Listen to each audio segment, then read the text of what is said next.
The first impression is a firm impression. No rain. This is Naren conquering communication with you all.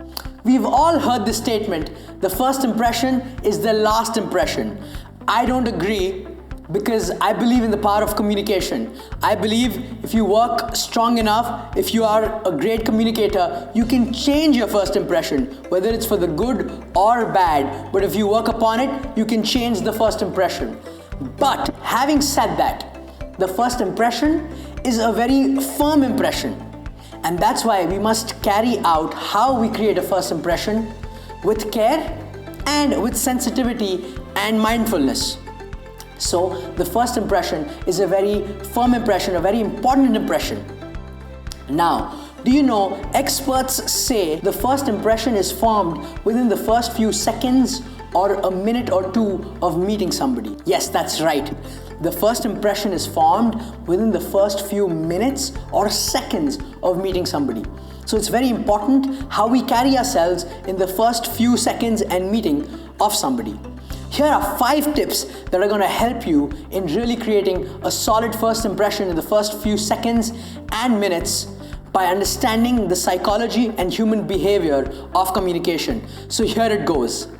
Tip number 1, have a genuine smile. What do I mean by a genuine smile? A genuine smile is a smile that's not a smirk. That means your teeth are showing a little bit, kind of like this. Not a smirk. A smirk is this. The problem with the smirk is that it can come across as something not genuine sometimes. With a smirk, people can perceive maybe the smile is not genuine, right? So don't smirk, but have a genuine smile. At the same time, don't exaggerate the smile a lot. Don't exaggerate the smile to a point where the teeth are showing too much and it might seem that you're making fun of the other person. Don't go like that in the first impression if you're meeting just somebody and shaking their hand. So a good genuine smile is really good. Why? Another thing about a smile is it comes across to the other person subconsciously as you're not a threat, but you're someone friendly. We've come from a generation where people have been hunter-gatherers, we've evolved, and certain gestures portray certain things to the people in front of us. And a smile is a gesture that portrays that you're not a threat and you're a friend, you're welcome, you're part of the clan, you're part of the tribe. So smile is a fantastic tool you must employ in meeting somebody for the first time. Tip number 2, an eyebrow flash or a raised eyebrow. What do I mean by that? See, whenever we're interested in something, when you're in the movie hall or you see popcorn or you see something that you really like, your eyebrows goes up, right? Your eyebrows raise. This is a gesture that portrays you have an interest for something. Oh, with a genuine smile. So an eyebrow flash is something that you must do if you want to show that you're interested in somebody, that you're fond of somebody. And in the first meeting, if you use an eyebrow flash, a good one, something that does not last for too long, because something too long is almost like you're scared of it. But an eyebrow flash with a smile goes well. So an eyebrow flash shows that you're interested in somebody and the person in front would definitely love it. So that's something else to do to create a good first impression.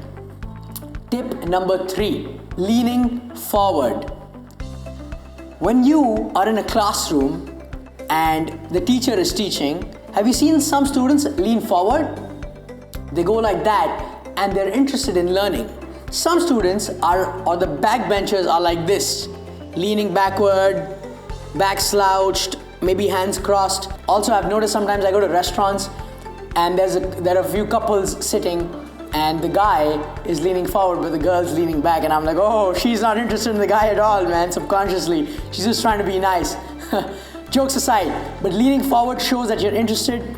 Leaning backward shows that you're not interested and sends a subconscious signal. So when you lean forward to somebody, when you meet somebody, it's a nice gesture to do and they subconsciously think that you're interested in them and they like it and it's good for first impression. Tip number 4, having a good handshake. I'll get into more the science of handshakes later, but for this video, this is enough to know that a good handshake means a firm one. A firm one with good enough pressure that matches the other person. So do not have a handshake that's very flimsy. A flimsy handshake is not comfortable for the other person to shake. They feel something very different inside if they don't get an equal pleasure and firm handshake. At the same time, don't be like general army personnel with very tight handshakes. Nothing against army personnel, but I've met a few and the handshakes are so tight it's almost threatening and it's uncomfortable. So tip number 4 was having a good firm handshake. Tip number 5 is taking genuine interest. See, all these tips and tricks are good, but the tip number 5 trumps all of them. Because if you genuinely take interest, if you genuinely say to yourself, I'm interested to know about the person, I'm interested to learn about the person I'm meeting in front of me, that energy goes. I really believe in the power of energy and communication. So if you take genuine interest and tell yourself, I want to really learn and know about this person, that travels and they get that message somehow or the other. That's what being human is also about, and being a good communicator is about, having good genuine energy for the other person. So tip number 5 was good genuine interest that sends out good genuine energy to the person that they wanted there and you want to learn about them. So to summarize, tip number 1, having a good genuine smile with your teeth showing. Tip number 2, a raised eyebrow or an eyebrow flash. Tip number 3, leaning forward, showing interest with your body. Tip number 4, a good handshake, a firm handshake, not too flimsy, not too tight. And tip number 5 is taking genuine interest, because genuine interest trumps all of the other tips I just told you. So these are the 5 tips on making sure you create a great first impression, because the first impression is a firm impression. Much love. I'll see you guys in my next video. And if this tip helps you, share it with others and share the knowledge. Communicators, if you like that video and want to see more such free, bite-sized, actionable communication tips, hit that subscribe button and also don't forget to ring that bell on your screen. Let's conquer communication together.